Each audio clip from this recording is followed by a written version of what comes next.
Assalamualaikum warahmatullahi wabarakatuh. Kami dari kelompok 5 akan mempraktekkan dan mengolah data praktek teodolit plotting masa bangunan di Gedung Baru EPTK UPI.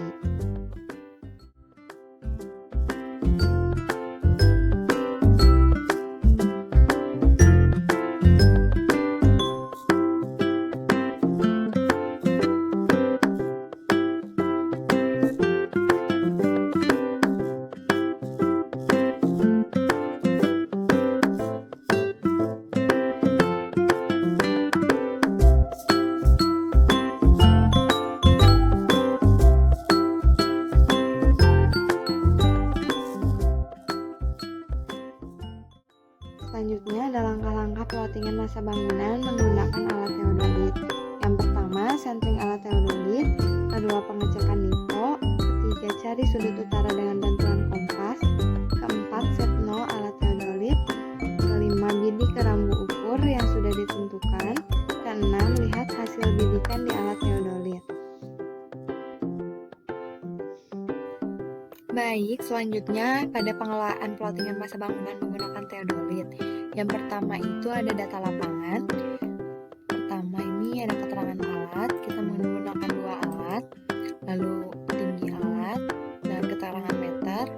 Selanjutnya target, yang mana merupakan rambu-rambu yang kita bidik. Lalu ada bacaan rambu, terdiri dari BA, BB, dan juga BT. Selanjutnya ada jarak miring atau yang disebut juga SD. Lalu ada sudut horizontal dan sudut vertikal dengan keterangan derajat, menit, dan juga detik. Lalu ada sudut horizontal dan sudut vertikal yang telah diubah pada derajat. Selanjutnya pada pengelolaan data. Di sini yang pertama itu ada sudut jurusan alfa yang didapatkan dari hasil sudut horizontal yang telah diubah pada derajat. Lalu juga ada alfa radians. Selanjutnya ada I yang didapat dari 90 dikurangi sudut vertikal. Selanjutnya ada I radians dan juga ada HD yang didapatkan dari jarak miring dikali cos I. Lalu ada HD rata-rata.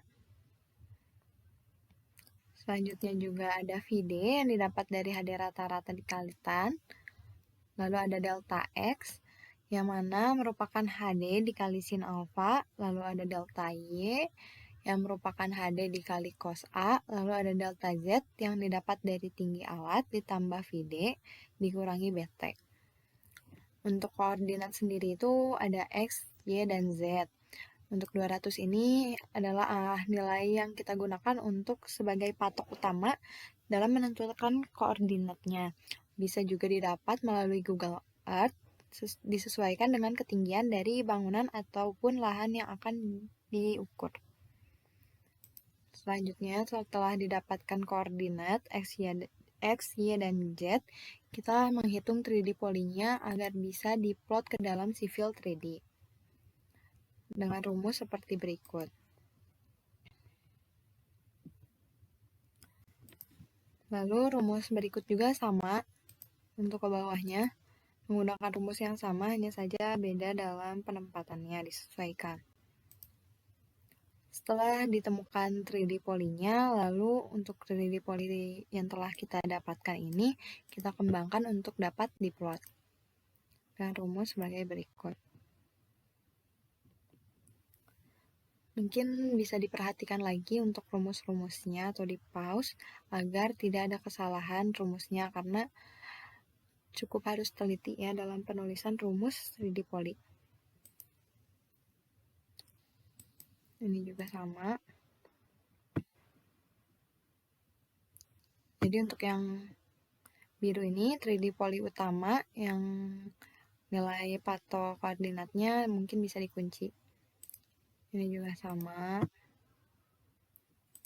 Ini juga sama. Lalu untuk hasil 3D poli alat kedua itu menggunakan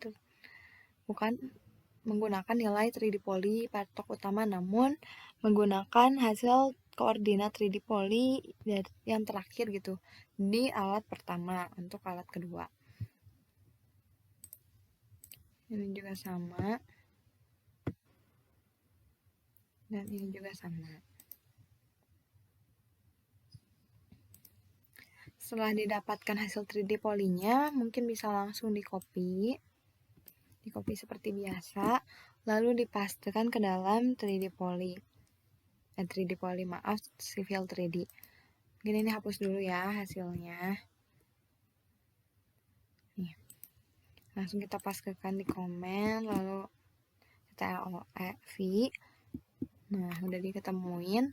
Lalu buat garis untuk menghubungkan gambarnya. Mungkin ada beberapa, nanti hasilnya ada beberapa yang tidak pas, namun gak apa-apa karena perhitungan manusia tidak ada yang sempurna. Mungkin jika lebih teliti akan lebih sempurna hasilnya dan tidak akan beda jauh. Nah, untuk setelah dikasih garis tambahan, mungkin bisa langsung ke penambahan atau pembuatan kontur. Baik, setelah memplottingkan hasil 3D poly dari pengolahan data, selanjutnya ialah pembuatan kontur. Yang mana pertama harus membuat file txt terlebih dahulu.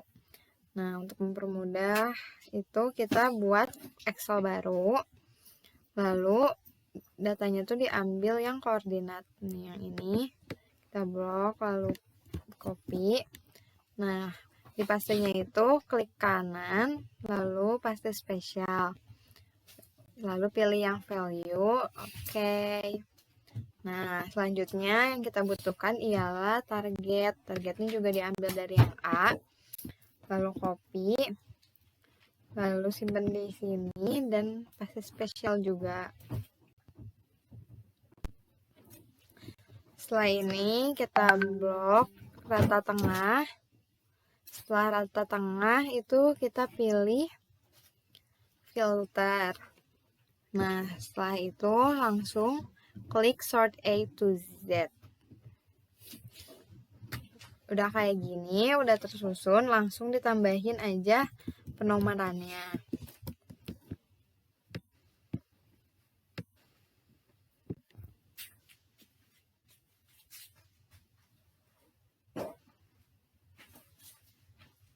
Udah kayak gini, langsung save aja. Aku disimpan di semester 4 atau bebas di mana aja. Nah, ininya kita klik 5 titik. Nah, ini karena udah ada, aku pakai yang udah ada aja. Nah, buat filenya itu yang teks tab yang ini. Langsung klik aja dan save karena udah ada, jadi aku nge-save. Nah, setelah itu langsung ke AutoCAD-nya. Langsung klik tool space. Agak lama, maaf ya. Nah, udah tool space-nya udah terbuka. Lalu klik point, klik kanan, create. Lalu tambahkan di sini. Nah, tambahin file txt yang tadi udah dibuat. Tunggu. Nah, udah gitu pilih PNZ. Bentar ya. PNZD. Udah gitu oke. Nah, ini udah ada titiknya kan. Karena ini ada yang 2, jadi yang 2 bisa dihapus ya.